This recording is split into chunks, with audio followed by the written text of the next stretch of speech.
I know what you're thinking. Did he pick a good game, or did he pick a bad game? To tell you the truth, with all this excitement, I kinda lost track myself.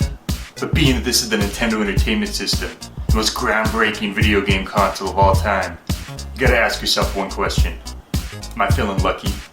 Well, do ya? Oh yeah, it's real. Dirty Harry was a film series starring the great Clint Eastwood. They featured a ruthless cop named Harry Callahan who had no patience for criminals and preferred using lethal force whenever possible, all the while saying badass lines that are still quotable to this day. I'm not really sure which movie the game is supposed to be based on. The newest movie at the time would have been the fifth and final, which came out 2 years before the game. But the picture on the cartridge comes from the fourth movie. I'm probably looking a little too far into it. So let's get right into it and see if this game is any good. Go ahead. Make my day. Well, right away we're greeted with the very accurate depiction of Harry, and one of his most famous lines.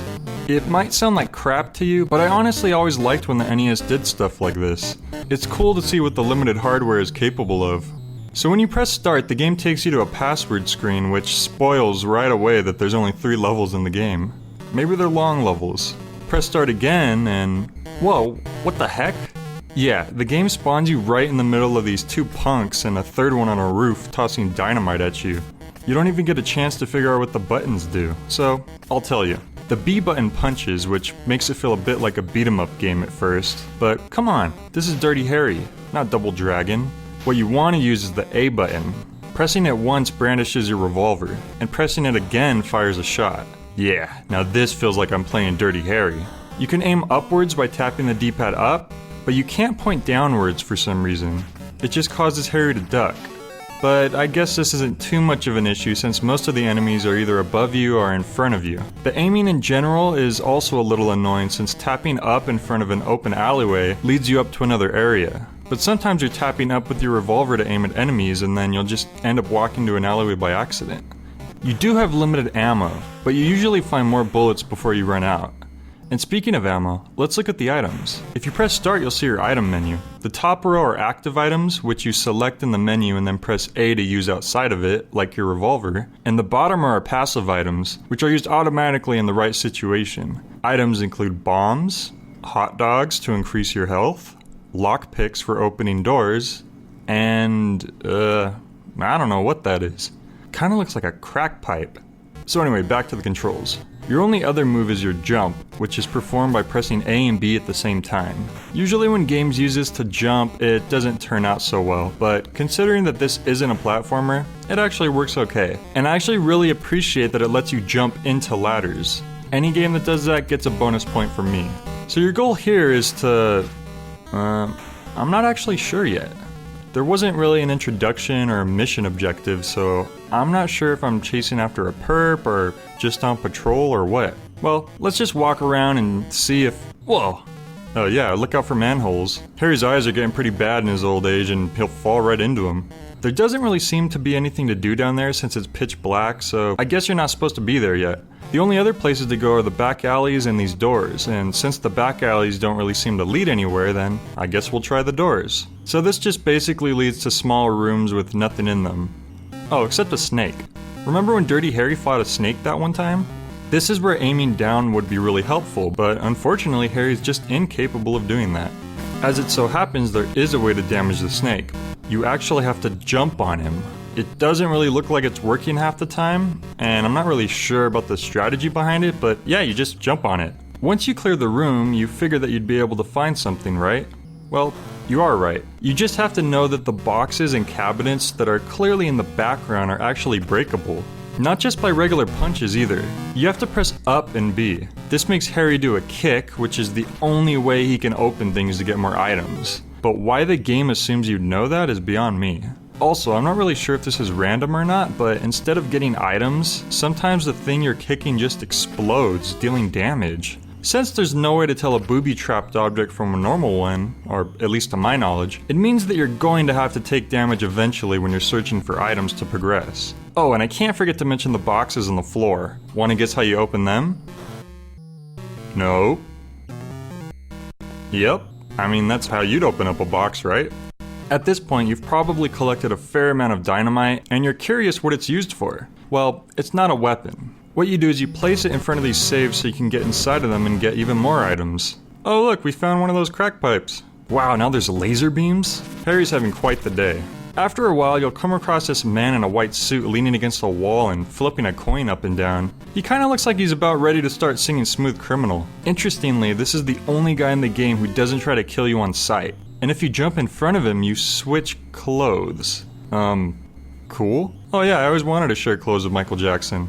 Eventually, you'll come across this room with a big guy blocking the exit. Wow, is this the boss? Well, it sure seems like it. Whenever you get close enough to him, he just punches you across the room. This idiot doesn't realize that I'm loaded. You feeling lucky, punk? Huh? What? The bullet bounced right off? Holy crap. And no, dynamite doesn't work either. So after this, I was just wandering around a bit, not really sure where I was supposed to go, when I accidentally fell into the sewer again. And hey, I can actually see this time. So I guess that wasn't a crack pipe after all, it was just a flashlight. I misjudged you, Harry. So now that we're in the sewers, we're introduced to all new types of hazards. We got mice, electrified wires, and exploding RC cars. Yeah, that's really what they are.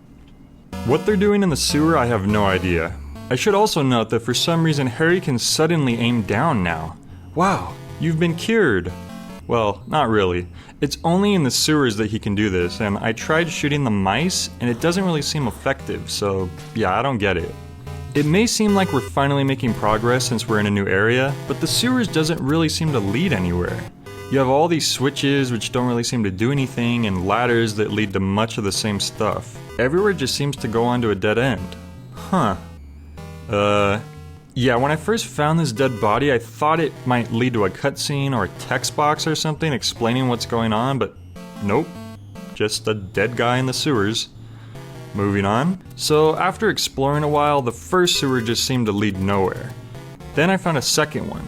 It was pretty much the same thing, except I came across this platforming segment. Here we go. Now I'm actually gonna get somewhere. Ooh, apparently Harry can't swim. Yeah, the jumping mechanic which I said felt okay earlier does start to get a little annoying here. But to be fair, that was before I realized there was gonna be platforming. It's fine, I'll get it eventually. After all... Oh, okay. I didn't know that was a thing. I drowned so many times that Harry fused with the sewer itself and I got a game over. Well, I guess that's the end of that. You know, as cool as Dirty Harry is as a character, the game could have been a lot better. I appreciate how ambitious they were with the game's content, but the mediocre controls and the burden of having no idea what you're supposed to do or where to go really brings the game down. It actually reminds me a lot of Mad Max for the NES.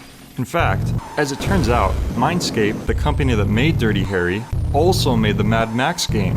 They were even released during the same year. Mindscape, you have some cool ideas, but yeah, you could use some work. Dirty Harry for the NES. You know, as awesome of a concept that this is, the game itself is pretty mediocre. I'd say it's a little bit better than Mad Max. Well, anyway... I know what you're thinking, punk. You're thinking, did he fire 6 shots or only 5? To tell you the truth, I forgot myself in all this excitement. But being this is a 44 Magnum, the most powerful handgun in the world, and will blow your head clean off, you could ask yourself a question. Do I feel lucky? Punk, do you, punk?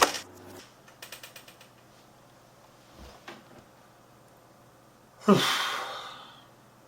think I'm gonna go outside and get a breath of fresh air.